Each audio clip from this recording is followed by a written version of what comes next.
요즘 시장 분위기 정말 살벌하죠. 비트코인 가격이 조금만 흔들려도 여기저기서 이제 끝났다. 6만 달러 깨지러 간다. 심지어 약세장 시작이다. 이런 무시무시한 소리들이 쏟아집니다. 특히 플랜B 같은 유명 인플루언서의 멘트 하나에 사람들이 더 겁을 먹는 것 같아요. 이럴 때일수록 뉴스 헤드라인은 팩트를 전달하기보다 우리의 공포심을 증폭시키는 가속 페달 역할을 합니다. 공포가 손절을 만들고 그 손절이 다시 차트를 무너뜨리는 악순환이 반복되는 거죠. 하지만 여러분, 우리가 감정에 휩쓸려 패닉 셀 버튼에 손을 올리는 바로 그 순간 시장의 저편에서는 전혀 다른 움직임이 포착되고 있습니다. 오늘은 이 공포스러운 헤드라인 뒤에 숨겨진 서류로 확인된 진짜 돈들의 움직임을 아주 날카롭게 파헤쳐 보겠습니다. 먼저 지금 시장을 짓누르는 저 6만 달러라는 공포의 숫자부터 냉정하게 해부해 봅시다.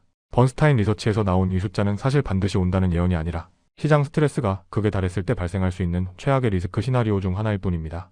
그런데 사람들은 과거 고점이었던 이 익숙한 숫자에 꽂혀서 이걸 기정사실로 받아들이고 있는 거죠.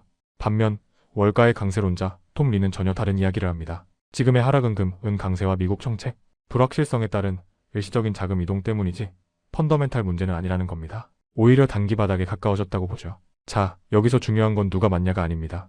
단기적으로는 이런 공포와 유동성이 가격을 흔들지만 결국 중장기적인 방향을 결정하는 건 자금의 흐름과 시장의 구조라는 점입니다. 우리는 지금 당장의 변동성이 아니라 그 너머의 구조를 봐야 합니다. 시장의 공포에 질려 비명을 지르던 바로 그 시기 아주 놀라운 공식 문서 하나가 발표됐습니다. 바로 비트코인 고래 중의 고래, 마이크로 스트래티지의 공시입니다. 이들은 지난 1월 말부터 2월 초 시장이 가장 불안해하던 그 시기에 무려 855개의 비트코인을 추가로 매수했습니다. 평균 매수 단가가 약 8만 8천 달러 수준이었죠.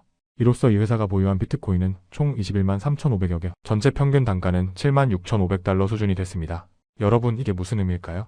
개미 투자자들이 공포에 질려 던지는 그 물량을 이 기업은 확신을 가지고 묵묵히 쓸어 담았다는 겁니다. 이건 루머나 전망이 아닙니다. 법적 책임이 따르는 공식 서류에 찍힌 명확한 팩트입니다. 그렇다면 이들은 도대체 뭘 믿고 이런 하락장에 매수 버튼을 눌렀을까요? 공시를 뜯어보면 답이 보입니다. 첫째, 이들은 주식 ATM이라는 아주 탄탄한 자금 조달 프로세스를 갖추고 있습니다. 즉, 매수할 총알이 계속 공급된다는 얘기죠. 둘째, 기업의 시간표는 우리와 다릅니다. 우리는 오늘 내일의 일봉을 보며 일일비하지만 이들은 다음 분기, 다음 3년의 확률을 보고 움직입니다. 당장의 공포보다 미래의 가치를 더 크게 본다는 확실한 시그널이죠. 역사는 반복됩니다. 군중이 공포에 질려 시장을 떠날 때 스마트 머니는 언제나 조용히 물량을 모아왔습니다. 지금 마이크로 스트래티지가 보여주는 행동이 바로 그 교과서적인 사례라고 볼 수 있겠네요. 미국에서 기업이 물량을 모으고 있다면 유럽에서는 제도권의 문이 활짝 열리는 엄청난 사건이 있었습니다. 바로 리플이 아일랜드 중앙은행으로부터 전자화폐 기관 정식 라이선스를 획득했다는 공식 발표입니다. 이게 하루아침에 된 게 아닙니다. 지난 1월 예비 승인을 받고 까다로운 조건을 모두 충족시켜서 최종 승인까지 받아낸 겁니다. 여러분, 이건 단순한 코인 호재가 아닙니다. 금융 당국이 요구하는 자금 보관, 내부 통제, 보고, 의무 같은 그 까다로운 기준을 모두 통과했다는 일종의 제도권 합격 통지서를 받은 겁니다. 시장은 가격만 보지만 진짜 선수들은 이런 규제 허들을 넘었는지를 봅니다. 이 라이선스가 왜 그렇게 중요할까요? 비유하자면 금융은 고속도로고 결제는 차선입니다. 아무리 좋은 스포츠카가 있어도 면허증과 달릴 수 있는 차선이 없으면 무용지물이죠.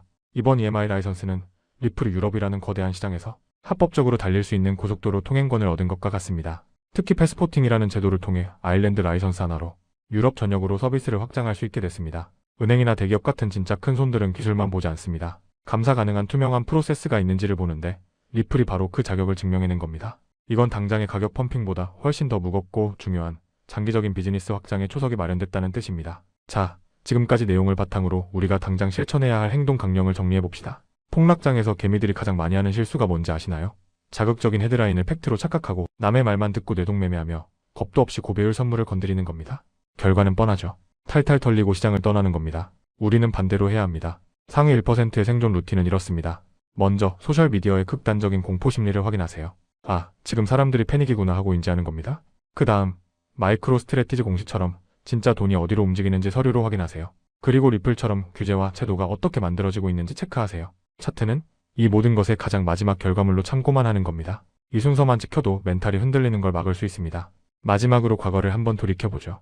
FTX 사태 때 시장이 다 망할 것처럼 공포에 떨었지만 결국 어떻게 됐나요? 그 공포의 정점에서 역대급 기회가 만들어졌습니다. 지금도 마찬가지입니다. 시장 심리 데이터는 역대급 부정을 가리키고 있지만 기업들은 서류를 쌓고 규제는 길을 열고 있습니다. 공포는 언젠가 끝나지만 이 서류와 시스템은 남아서 다음 상승장의 탄탄한 기반이 됩니다. 여러분, 지금처럼 시장이 시끄러울수록 빠른 차트가 아니라 느린 서류를 봐야 합니다. 지금 이 순간에도 누군가는 공포에 떨며 던지고 있지만 준비된 누군가는 조용히 거대한 기회를 줍고 있다는 사실 절대 잊지 마시기 바랍니다. 현명한 투자로 이 위기를 기회로 바꾸시길 응원합니다.